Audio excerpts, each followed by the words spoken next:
India എൻ്റെ മാതൃരാജ്യമാണ്.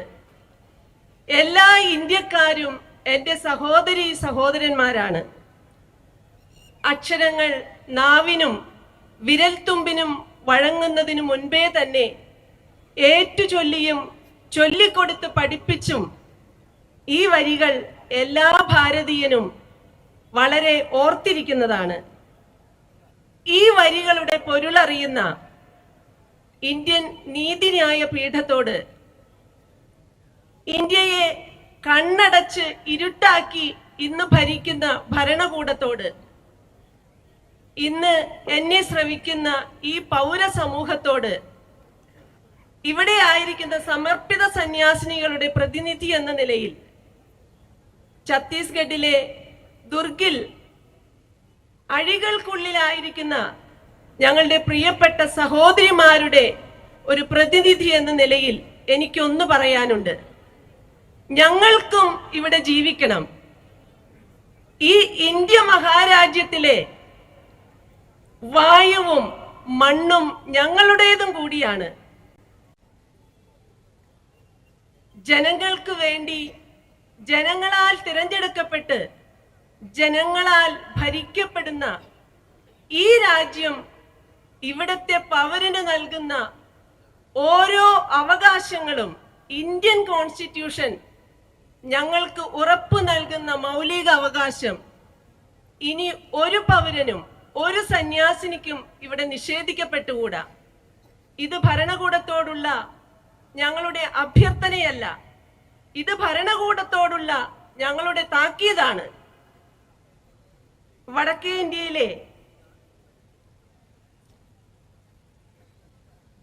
ആദിവാസികൾക്ക് വേണ്ടിയും നിരക്ഷരരായ മനുഷ്യർക്ക് വേണ്ടിയും ശബ്ദമുയർത്തിയ ഈ പുല്ലുവഴിയിലെ സിസ്റ്റർ റാണി Maria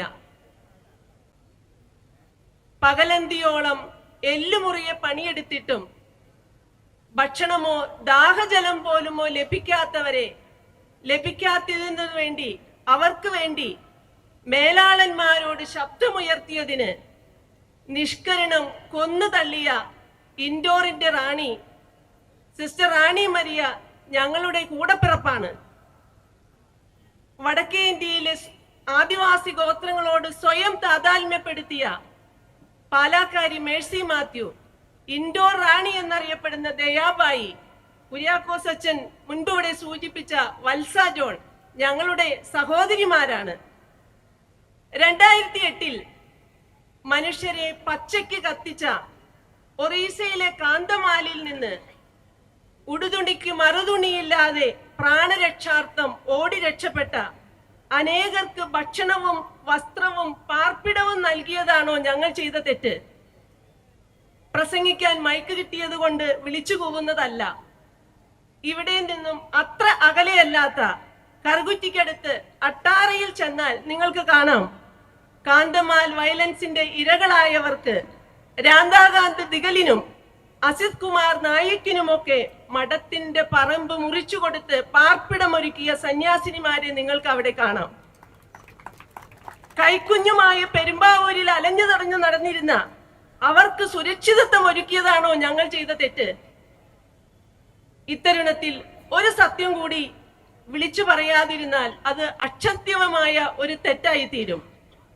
Kerala state orphanage control ബോർഡിന്റെ മെമ്പർ എന്ന നിലയിൽ കേരളത്തിലെ മാത്രം കണക്ക് പ്രകാരം 2000-ഓളം വരുന്ന അനാദി അഗതി മന്ദിരങ്ങൾ ഇവിടെ നടത്തുന്നത് സമർപ്പിത സന്യാസിനികളാണ്. 85%, ഞാൻ ഒരു മതസ്ഥരെയും മാറ്റി നിർത്തുന്നില്ല, അവരൊക്കെ നടത്തുന്നുണ്ട്. പക്ഷെ 85% ഇവിടെ ഇത്തരം കരുണാലയങ്ങൾ നടത്തുന്നത് സമർപ്പിത സന്യാസിനികളാണെന്നുള്ളത് എൻ്റെ ഒരു തിരിച്ചറിവാണ്. മലമൂത്ര വിസർജനങ്ങൾക്കിടയിൽ നിന്നും അച്ഛനും അമ്മയും ആരെന്നറിയാത്തവരെയും മക്കളാൽ ഉപേക്ഷിക്കപ്പെട്ടവരെയും കോരിയെടുത്ത് ഊട്ടി ഉറക്കുന്ന ഈ ജോലി ഒരിക്കലും ഞങ്ങളുടെ ഉപജീവന മാർഗമല്ല, മറിച്ച് ദൈവകരുണയുടെ തുടർക്കഥകളാണിത്. ഞാൻ അവസാനിപ്പിക്കുകയാണ്. അങ്ങ് കൂടംകുളത്തും ഇവിടെ കൊരട്ടിക്കടുത്ത് കാതിക്കുടത്തും മൂലംപിള്ളിയിലും പ്ലാച്ചിമടയിലും ഒക്കെ ഞങ്ങൾ നിങ്ങളോടൊപ്പം ഉണ്ടായിരുന്നു. ഇന്ന് ഈ അതിജീവനത്തിന് വേണ്ടിയുള്ള സഹന സമരത്തിൽ നിങ്ങൾ ഞങ്ങളോടൊപ്പമുണ്ട് എന്നുള്ളത് ഞങ്ങൾക്ക് വലിയ ആശ്വാസം തരുന്നുണ്ട്.